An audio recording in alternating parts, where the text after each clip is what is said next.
Russian drones breaching NATO skies, Donald Trump calling Russia an aggressor for the very first time.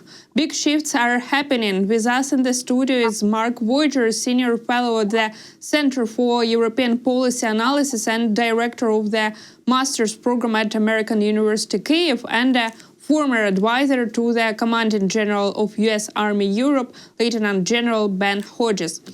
Mr. Voyger, great to have you with us.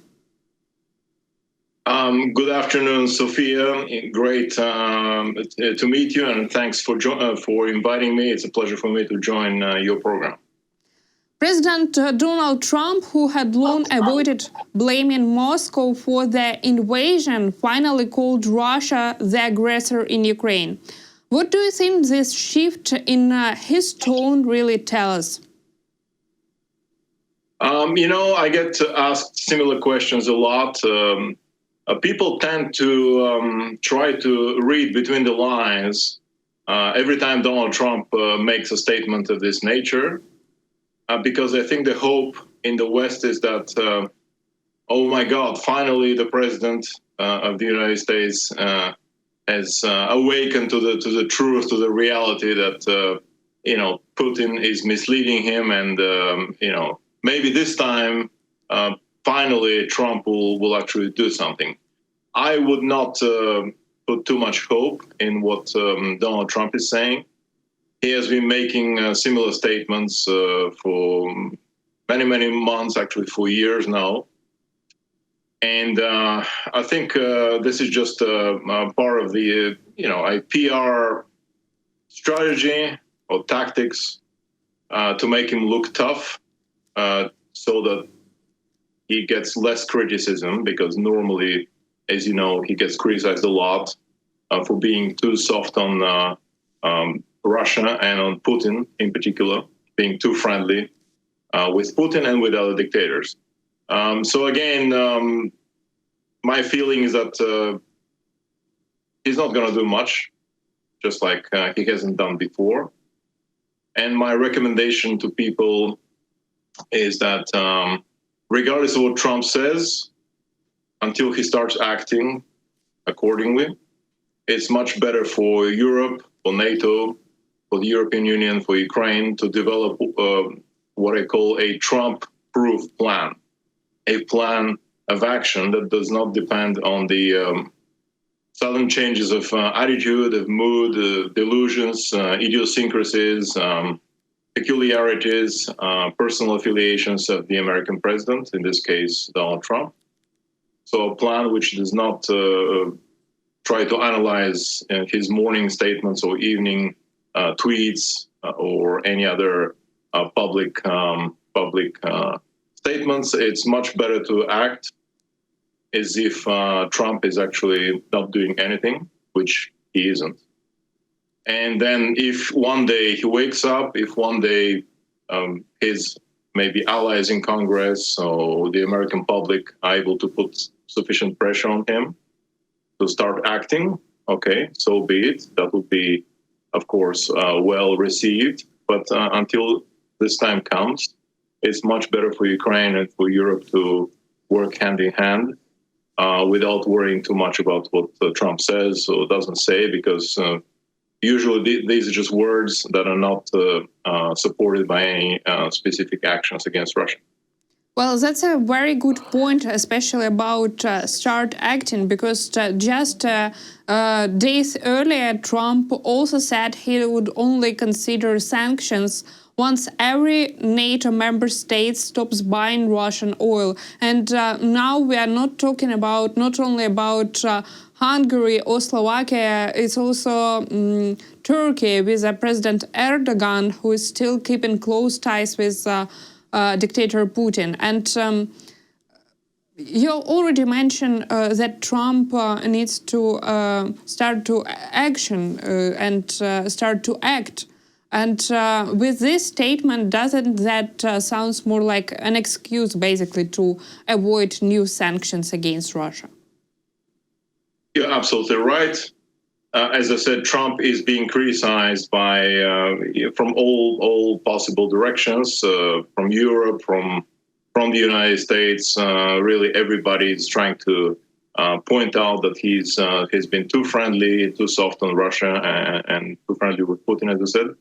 And so, again, just like the previous statements, I think this particular statement where he's tying, he's trying to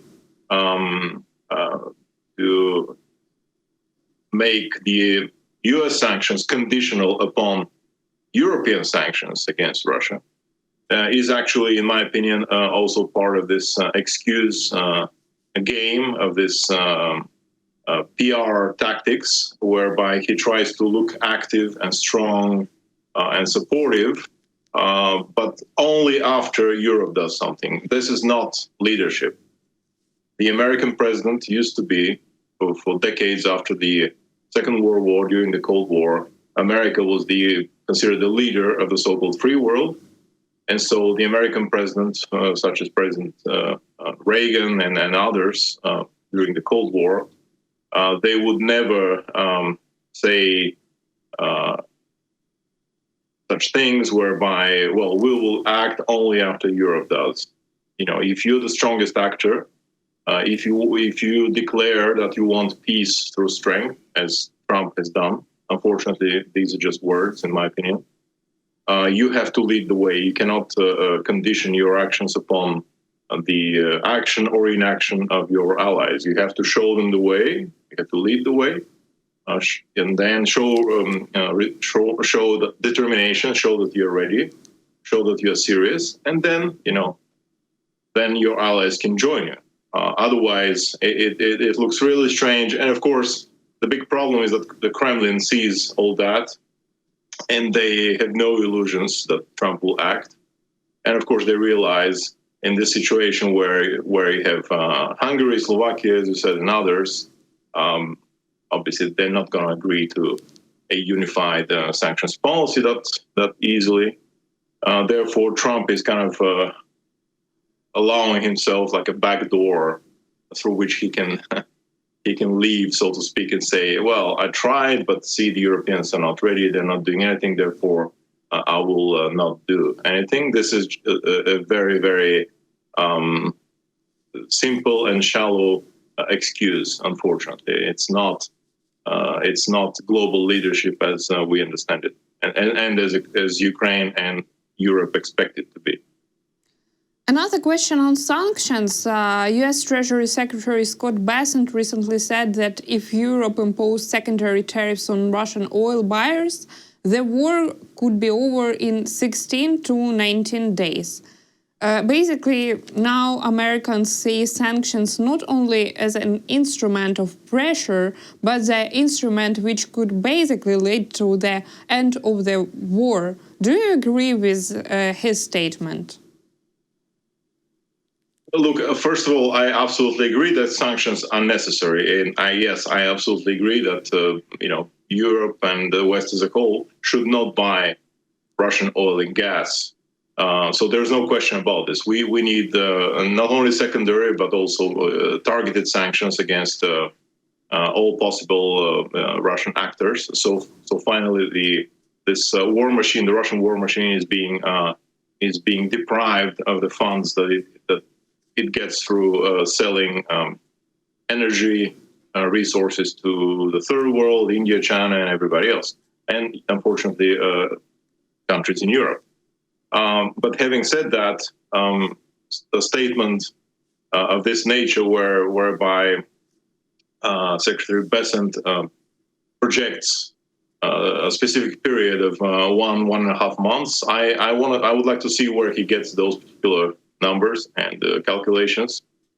I'm not sure that this will be, unfortunately, that this will be so quick and easy. Of course, we would like it to be, but historically, it's difficult for me to find examples where sanctions have actually worked so quickly and so decisively. I mean, look at Cuba, look at North Korea, look at Iran. Look at Russia after 2014, right? So, all sorts of possible sanctions, sometimes even smaller nations, like smaller countries, obviously North Korea, Cuba, even though they've been isolated, still their regimes survive. And so I don't think it'll be so quick and easy, and especially secondary sanctions. So again, yes, the sanctions are very much needed. Yes, Europe, of course, should do more. There's no doubt about this. It's just this particular statement, again, is in my opinion, an attempt by Besant to support what his boss was saying, pretty much, to add something like a more specific date or calculation to support Trump's statement about European sanctions. I think it's just part of this overall tactics, PR tactics, rather than something that's more serious. We keep seeing Russian drones crossing into NATO airspace literally the day after NATO launched Operation Eastern Sentry. A ground drone flew into Romanian skies on September 13th. And before that, we know the situation with 19 drones targeted Poland. How do you see NATO's response so far? And do you expect these attacks to intensify? Unfortunately, what we saw is that NATO, both the eastern frontline nations, obviously Poland, Romania, but also the other NATO nations that who supported this operation, are still unprepared for the level of intensity of drone warfare that Russia has unleashed, obviously against your country, against Ukraine, and now against NATO. If you look at the numbers, at least the officially published numbers, that only 4 drones were taken down. To do this, NATO had to dispatch F-16, F-35 fighter jets, supported by tankers and other assets, aerial and other assets, and reconnaissance planes, most likely. One of those drones costs about $50,000 plus or minus, as we understand it. Whereas the rockets that took them down would cost more than $1 million. This is simply unsustainable in the long run. Okay, so it worked once, but what if Russia sends not 19 drones, but 190 or 500, as they send almost every night against Ukraine, right? Plus, these are just 2 countries. What if they do it against all the Baltic nations, Estonia, Latvia, etc., Lithuania, and do it on a regular basis? So NATO has to wake up.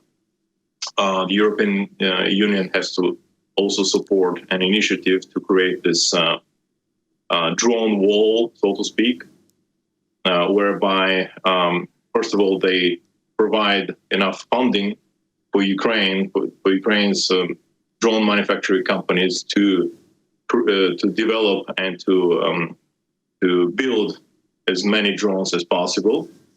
So Ukraine becomes the first line of defense and the most important part of this drone wall that will protect Europe. Then, of course, Europe has to provide drones for its own armed forces. And so what Russia did is, unfortunately, test first the political resolve of the leadership at the highest level in NATO, the cohesion, the coherence of their response. And second of all, they tested the military response systems. And again, with such a limited attack, if they do it on a regular basis, I don't see how NATO would be able to sustain that in the long run. Therefore, they need solutions, and they need them fast. And of course, Ukraine will always be part of the solution. Let's put it this way: Europe and NATO need Ukraine's technology, Ukraine's drones, Ukraine's expertise and know-how, and of course, you as Ukrainians need Western support, especially funding. Another accident with a drone, not that big one, but still, just yesterday, right in the center of Warsaw, a drone was shot down over government buildings and the presidential Belvedere residence. Two Belarusian citizens were detained, and we don't have any hard proof yet on Russian involvement, but it sure looks like Moscow is intensifying hybrid war against NATO countries. What's your take? Yes, absolutely. Actually, you just gave an answer to your previous question whether these attacks will continue. Yes, they will, and they are, because this is exactly what hybrid warfare is about. It is the type of warfare that we call a sub-Article 5, sub-threshold actions, military actions, and non-military actions. In this case, they use this principle of deniability. In other words, oh, well, these are just Belarusian guys. We had nothing to do with that, right? So they deny, but obviously, I think they're behind this in some way. And again, they're testing the political resolve and the decision-making chain of command also.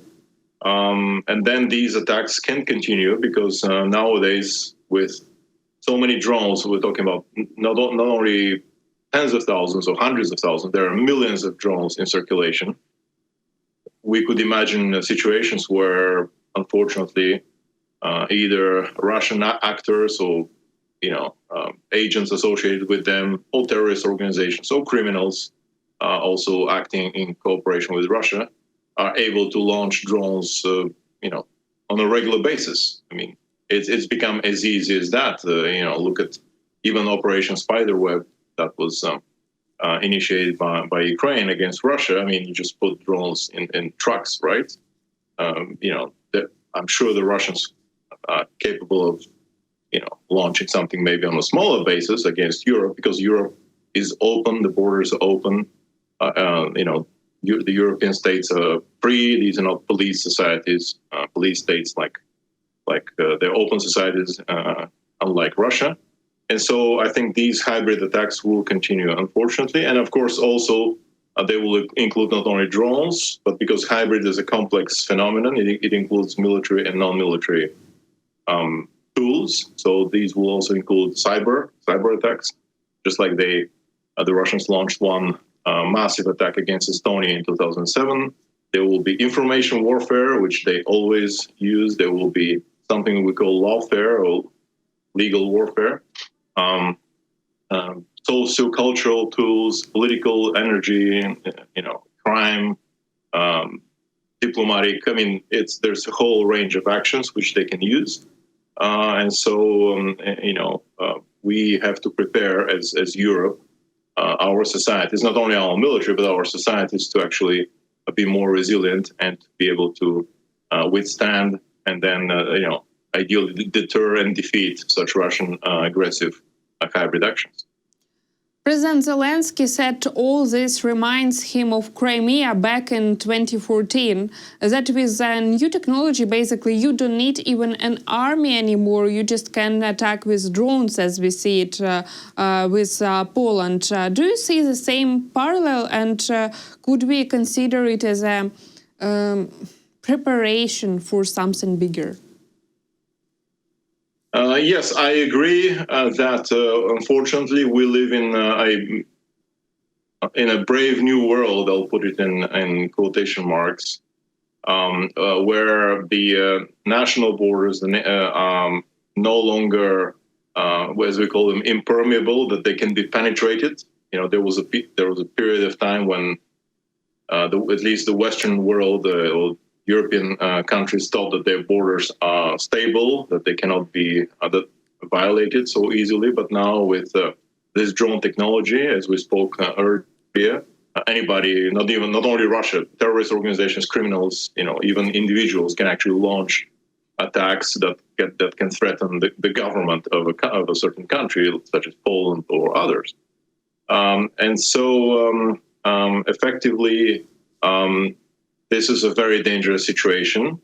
And and then Russia will be using these more and more in the future. So this is how I see the upcoming developments, unfortunately. Given these incidents, do you think the idea of no-fly zone over Ukraine could come back on the table? Yes, this is something that some of my colleagues from the Center for European Policy Analysis, Ambassador Voyger, but also many others, have been discussing, have been calling for since the start of the war, since the spring of 2022, creating a no-fly zone. The logic here is that the NATO nations have the capacity, the military capabilities, to actually take down drones or potentially Russian missiles, if maybe not over the entire territory of Ukraine, but probably at least over the western portion, maybe the northern ones, definitely over the capital Kiev, and maybe even up to the Dnipro River. So the problem here is that NATO, of course, and some nations within NATO fear escalation with Russia, and so initially this idea did not gain traction, so nothing really happened. But now that drones are penetrating NATO territory, this is, I think, a wake-up call for NATO and for Europe. So suddenly, finally, the NATO countries, the NATO governments, leaders, and their societies, they suddenly realized borders do not exist anymore. They do not protect them anymore. They don't exist in the air. And so the best defense of NATO is actually helping Ukraine stop these drones and missiles over Ukrainian territory, and so they don't penetrate NATO territory. So this is, I think, I'm more hopeful here that finally the moment has come for Europe and for NATO to really wake up and decide that they need action, specific action to actually not only help you but also protect their own territories by helping you take down such threats. And my final question for today on security guarantees for Ukraine. For years, Ukrainian society and government dreamed about a NATO membership, and now at least about the NATO troops on the ground. But now we see that even NATO countries themselves don't seem fully safe with this situation with drones and hybrid war with Russia. So what, in your opinion, from your perspective, could actually serve as effective security guarantees for Ukraine?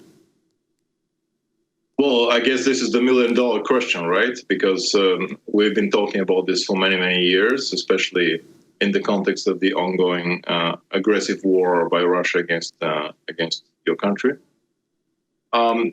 As I said earlier, the problem is that within NATO operates, based on the principle of consensus. You know that you've lived in Europe, you've worked in Brussels, so this is no secret that all nations within NATO have to decide, and therefore, if one is against, then it becomes difficult and even impossible to actually implement actions of this nature. And of course, this is a very controversial action for many countries in Europe. And I'm not talking only about Slovakia and Hungary because their governments are friendly to Russia, but sometimes even countries that are in the Mediterranean or that are not close to the theater of action. And so these countries have to be convinced, their governments, their societies, they have to see, they have to understand and realize, again, that what I said, that the borders do not exist anymore, and that the Russian missile can actually cross Europe and hit targets in Spain, or somebody can launch, or Russia can launch attacks from the sea against countries that are far away from Ukraine, whether by using missiles or drones. And so the fact that a country is far away doesn't mean it cannot be attacked by Russia. And so there comes the question, what do you do about this? Of course, in my opinion, the best solution would be for NATO to accept Ukraine as a full-fledged member of NATO. This is what not only you, but many of us in the West, in America and in Western Europe, all of us who are friends of Ukraine, have been dreaming about, have been writing about, pushing for, talking about, etc. The problem is that it's easier said than done, given this political atmosphere. And so because politics is the art of the possible, it's really an art where you have to be able to balance and navigate between the ideal state of affairs that you want to achieve and those things, those developments that are actually possible and realistic. So in this case, at this point, I think it's much more feasible and realistic to actually take steps for NATO to take steps to support Ukraine and give Ukraine at least some guarantees, starting with this air shield or protection of the of Ukraine's skies. So taking down Russian missiles, Russian drones, etc. That threaten not only that threaten Ukraine, but also that can penetrate NATO territory. Troops on the ground is, of course, a very, very questionable, difficult issue to tackle. They are much necessary. They are needed. The question is, will the European nations have the resolve and the determination to do that? I find it difficult to believe that any nation will send troops for as long as there are active, ongoing military actions. Unfortunately, I would like this to be. I wish this were not the case. I wish NATO would be able to send boots on the ground. Maybe a realistic scenario would be for NATO to send troops in the western parts of the country where they protect strategic infrastructure. They engage in air defense and other activities. And in this way, Ukrainian troops can actually focus more on the fighting in the east and in the south. Now, I want to give a specific example. The specific example of the Balkans. I mean, for example, countries like Kosovo or Bosnia, Herzegovina, they're still not members of NATO, but 30 years ago, 25 to 30 years ago, NATO actually fought a war against Serbia, against then remnants of Yugoslavia, to actually protect the Bosnian population, and then Kosovo, the Albanians in Kosovo.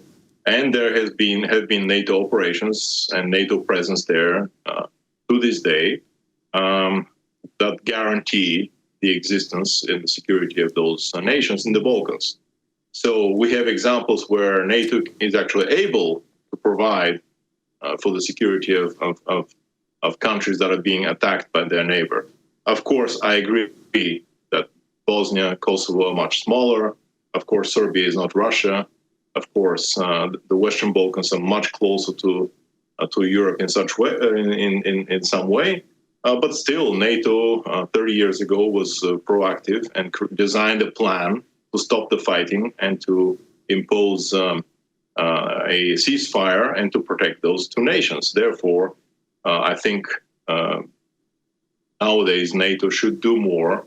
And again, send boots on the ground, at least in the western part of Ukraine, and then close the skies above large portions of the country, provide training, provide funding, so that your military can actually focus on the real fighting and defeat Russia. And after the victory has been achieved, then of course Ukraine fully deserves to be a NATO member.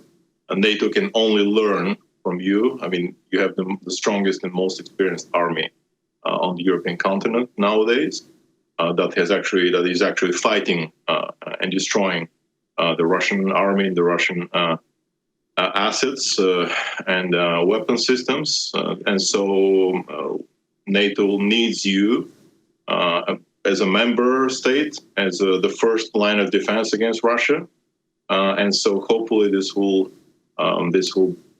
become a fact. But for this, you have to prevail, and to do this, you need Western European, of course, American, ideally also American weapons, American funding, but for now, primarily Western European funds and weapons, so you can defend yourself, and by doing this, you also help Europe. So it will be like a mutual support arrangement, like a symbiotic relationship.